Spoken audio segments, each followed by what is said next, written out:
అయితే child artist గా your journey was very fun కదా. Very hilarious. అసలు అవన్నీ గుర్తున్నాయి కదా ఆనంద్? చాలా గుర్తున్నాయండి. నేను ఎవరిని? I remember you in RTC cross roads with my grand father first time. అసలు ఇట్లా అప్పుడే నాకు అంటే నాకు అప్పుడు అంటే not as an anchor, I know you as a singer, professional singer. Okay, అంటే obviously music to music talking కాబట్టి చిన్నప్పుడు ఓకే కట్టన్ కలిగిన ఓకే ఏదో పాడుకుంటున్నారు విందామా అని చెప్పి I think that was my first introduction. But చాలా you look very cute on screen child artist గా. Thank you so much. I saw చెప్పాను కదా అందరు హీరోలతో యూ హ్యాడ్ ఆపర్చునిటీ. ఎన్ని 200 ఫిల్మ్స్ అయ్యాయి దగ్గర? లేదండి, నేను ఇందాక అదే అనుకున్నా. అమ్మో ఆల్మోస్ట్ 3 to 4 times లెక్క పెరిగిపోయింది. 50-60 20-25 ఉంటాయండి. ఎందుకో నాకు 200 చెప్పారు మన వాళ్ళు.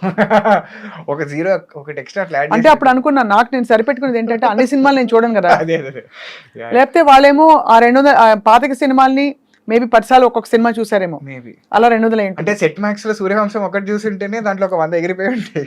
హౌ వాజ్ యువర్ ఎక్స్పీరియన్స్ సూర్యవంశంలో అమితాబ్ బచ్చన్ గారితో ఆ ఫోటో? అసలు క్యా బాత్ హై. ఐ థింక్ దట్ వాజ్ అదే దానికి ఇన్స్టాగ్రామ్ లో పోస్ట్ పెట్టి కూడా రాసా, లైఫ్ టైమ్ అచీవ్మెంట్ అవార్డ్ అని. అంతే, you cannot ask for more. అలాంటివి జరగాలని రాసి పెట్టుంటే తప్ప జరగవు అది. That's all. ఇంటరాక్షన్ ఉండింది అప్పుడు బచ్చన్ గారితో? అంటే I was the youngest on the set కాబట్టి ఆయన ఏదన్నా ధైర్యంగా అడగగలిగేది ఎవడైనా ఉన్నాడే అంటే అది నేనే. అప్పుడప్పుడు ఆయనకి షార్ట్ రెడీ ఉందని చెప్పడానికి కూడా నన్ను పంపించేవారు. అంటే he use to prepare a lot for the short అనమాట. ఎలా వెళ్ళి అంకుల్ అనేవాడివా? ఆయన ఏంటంటే చిన్న అమితాబ్ బచ్చన్ గారిని ఇంట్లోంచి తరిమేసే సీన్ ఒకటి ఉంటుంది, ఒక సింగిల్ పేజ్ సీన్ ఒకటి స్ట్రెచ్లో చెప్తారనమాట. దానికి ఆయన ఆల్మోస్ట్ ఒక 1.5 hours అదే మూడ్లో ఉన్నారు, గెటప్ వేసుకుని మొత్తం అలా అలా కూర్చుని ఉన్నారనమాట. వీళ్ళందరికీ అర్థం కావట్లేదు, వెళ్ళి పిలుద్దామా వద్దా, ఇప్పుడు పిలిస్తే ఆయన తిడతారా అని చెప్పి అందరూ చూస్తున్నారు. అందరం వెయిట్ చేస్తున్నాం ఆయన రెడీ అంటే రెడీ అని. నాకు ఎలాగో లేదనమాట షార్ట్. సో పక్కన ఉన్న అసిస్టెంట్ రైటర్లు నన్ను పిలిచి కొంచెం వెళ్ళి అట్లా షార్ట్ రెడీ అని చెప్పావా నువ్వు, కొంచెం వెళ్ళి చెప్పావా నువ్వు అంటే నాకు టెన్షనే, ఆయన చూస్తేనే భయం వేస్తుంది. సరే అని చెప్పి దగ్గరికి అలా నీట్గా నడుచుకుంటూ వెళ్ళి ఏం లేదు వెళ్ళి ఆయన ఎదురుకుంటూ వెళ్ళి నించునేవాడిని అంతే.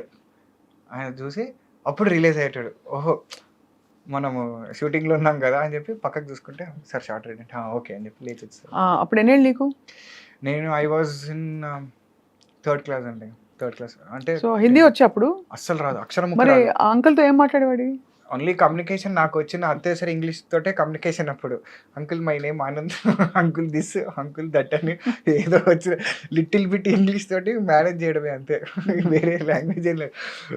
ఆ తర్వాత your other memorable films heroes? Obviously మనసంతా నువ్వే, వన్ ఆఫ్ ది అంటే for ever and for ever. ఆ పాట పాడవా? తునిగా తునిగా ఇందాక పరిగెడతావే రావే నా వంక, దూరంగా పోనిక ఉంటాగా నీ వెనకాలే రాని సాయంగా, ఆ వంక ఈ వంక. ఓ ఓ పర్లేదు, మన సింక్ లోనే ఉంది. అద్భుతం. ఆ తర్వాత అంటే వరుస పెట్టి వచ్చావా ఆపర్చునిటీ? స్కూల్ ఎట్లా మేనేజ్ చేసేవాడివి? అంటే పాపం బాగా సపోర్ట్ చేసేటోళ్ళు స్కూల్లో, టీచర్స్ కూడా లీవ్లు ఇచ్చి.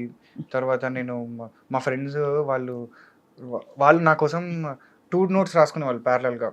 స్కూల్లో రన్నింగ్ నోట్స్ ఒకటి వాళ్ళ బుక్లో ఒకటి, నా బుక్లో ఒకటి, ఒక లైన్ అక్కడ ఒక లైన్ ఇక్కడ. టైం ఉంటే అంటే కొంచెం టీచర్ మెల్లగా చెప్తే, లేదంటే వాళ్ళ బుక్కులు నేను తెచ్చుకుని నేను షూటింగ్లో కూర్చొని రాసుకునేటాను. అప్పట్లో హెవీ రైటింగ్ వర్క్ ఉండేది. ఇప్పుడంటే పిల్లలకంతా టైపింగ్ ప్యాడ్స్ ఉన్నాయి, కానీ అప్పుడు పేజీలు రాయడమే కదా. సో హెవీ బుక్స్, ప్రతి సబ్జెక్ట్కి ఒక బుక్ ఉండేది. సో అన్ని పుస్తకాలు పెట్టుకుని షూటింగ్లో కూర్చొని దన రాసుకొని చదువుకుంటూ. అంటే I was an good student. Not తోప్ అని చెప్పాను కానీ గుడ్. అంటే basically I like to be jack of all trades అండి. అన్నిట్లో నేను ఉండాలి, అన్నిట్లో ఉండాలి. నాకేం టాపర్ అయిపోవాలి, దాంట్లో ఇదే చీజ్ చేసేయాలి అట్లా ఏం లేదు. I want to taste everything, I want to have a feel of everything, I want to experience everything. అంతే. నాకు for me that is life. నువ్వు ఒక దాంట్లో నేను అదే 10 సార్లు చేసి పర్ఫెక్షన్ అంటే ఇంకా మిగతాది ఎప్పుడు చూస్తావు? ఓకే, నీకు if that is giving you kick, please do. నాకైతే అది that doesn't give me kick. For me నేను ఆకు చూస్తా, మొక్క చూస్తా, I want to look around, have my own time, అంతే. అలా. సో హీరోలు అందరితో కో ఆర్టిస్ట్తో ఎవరితో నీకు మెమరబుల్ ఎక్స్పీరియన్సెస్ ఉన్నాయి? ఆ విషయంలో అయితే జగపతి బాబు గారు డెఫినెట్గా. ఎందుకంటే ఆయనకి is like my fatherly figure for me definitely. అంటే ఆయన చూపించిన కేర్ కానీ, ప్రేమ కానీ, ఒక చిన్న సాఫ్ట్ కార్నర్ ఉంటుంది కదా! డెఫినెట్‌గా మిగతా వాళ్ళ మీద వచ్చే అటెన్షన్ వేరు, మన మీద వచ్చే అటెన్షన్ వేరే ఉంటుంది చిన్నప్పుడు. సో, చాలా బాగా చూసుకునేవారు. అండ్ నాట్ అబౌట్ ఇవన్నీ సెట్ మీద జరిగేవి కాదు కానీ, of the camera, you know away from the sets, as a human being, on a personal level connection. I think that was very beautiful. నా బర్త్‌డేకి మా ఇంటికి వచ్చారు ఆయన. చిన్నప్పుడు ప్రియరాగాలు షూటింగ్ జరిగినప్పుడు మా ఫ్లాట్‌లో 150 మంది ఉంటే అసలు దద్దరిల్లిపోయింది మా ఇల్లు. ఆ రోజు ఆయన వస్తే మొత్తం నిండిపోయారు జనం అంతా ఆయన చూడడానికి. సో, నెసెసిటీ లేదు ఆయనకి రావడానికి ఆ టైంలో. But still to make that personal connection. ఇప్పుడు ఎల్లుండి ఆయన బర్త్డే, అదే మనకి 12 ఫిబ్రవరి. ఓహో! ఒకసారి విష్ చేసేస్తే పోతుంది కదా. 100% Jagat Babu uncle for ever and ever. నాకు షూటింగ్‌లో అంటే సినిమాలో you are like my first dad అంతే. ఇంకా వేరే డాడ్స్ ఉంటారని కూడా అనుకోను నేను. I think you are like that for me. మీరు నన్ను ఎంత ప్రేమించినా ఏమున్నా, for me it is a different story altogether. I have a different story to tell to the world. So please be whatever you are. I think that is the best part of you and that is what we love. Happy birthday uncle. Full rocking కదా. Full rocking. అసలు ఇప్పుడు villain అయిపోయాకైతే మరీ నువ్వు too much unfiltered and అదే అన్నారు. అలా ఉండడం కూడా చాలా కష్టం. ఇందాక నేను అదే 99 మంది ఊసరవేలు ఉంటే somewhere there are people 1%, 2% where completely unfiltered. అది కూడా ఏంటంటే వాళ్ళు ఇవన్నీ చూసి వచ్చిన తర్వాత అట్లా ఉంటారు ఫైనల్గా. ఓకే, ఇది ఇట్లా కాదు ఇది అని చెప్పి. కానీ ఈ యాక్సిడెంట్ అయినప్పుడు తర్వాత ఎవరెవరు from the industry showed that kind of concern and ఒక విధమైన ఆందోళన? చాలామంది చిన్నవాళ్ళ దగ్గర నుంచి పెద్దవాళ్ళ వరకు I think people have been really concerned అండి. నాకు తెలిసిన పరిధిలో ఫస్ట్ దాంట్లో డెఫినెట్గా కిరణ్ అబ్బవరం అన్నకి I think I should really be grateful. ఎందుకంటే తను ఫస్ట్ అట్లా రెస్పాండ్ అయ్యాడు. అంటే because he he's also had an inspiring journey from nowhere to everywhere. Today coming from no background and creating a market here for himself. I think that is a crazy journey. So I think maybe ఒక level of కనెక్ట్లో I think ఆయన పాపం respond అయ్యి మా trailer launch చేశారు ఆయన. So I think so కానీ అంటే అండ్ బిగ్ బాస్ వాళ్ళు చాలామంది, Divi, Priyanka Singh, Arjun Ambati, there so many people who have shown. మాకు నిజంగా కళ్ళలోంచి నీళ్ళు వచ్చాయి అవి చూస్తుంటే. హైలైట్ ఏంటి తెలుసా, ఇప్పటి వరకు మా ఇంట్లో వాళ్ళు చూడలేదు ఆ వీడియో. నేను చూపించలేదు ఇప్పటివరకు వాళ్ళకి. Because I did not want them to see that.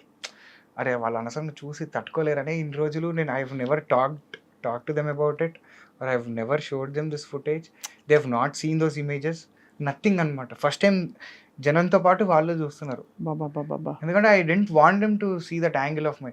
ఇప్పుడు కూడా ఏంటి అంటే really not keen on this overshadowing the film అనమాట. బికాస్ ఫర్ మీ ఇది ఓకే. అంటే ఇక్కడ ఇది it's not just in the context of accident. ఒక సినిమాకి ఏర్పడిన అవాంతరాలు కూడా అనే యాంగిల్లో big story. Come on, give me 6 years back what a freak accident, then corona, then you recovered, you complete the film. అసలు సెట్ లో ఎవరు చూడలేదంట. అలాంటి వాళ్ళ ఒక్కొక్కళ్ళకి 20 ఏళ్ళు 25 ఏళ్ళు ఎక్స్పీరియన్స్ ఆ సెట్ లో. ఏంటి క్రెయిన్ డిపార్ట్మెంట్, ఆర్ట్ డిపార్ట్మెంట్ పనిచేసిన ఒక్కొక్కళ్ళకి ఏమై ఉంటుంది ఏంటోనండి మరి అసలు. I don't know.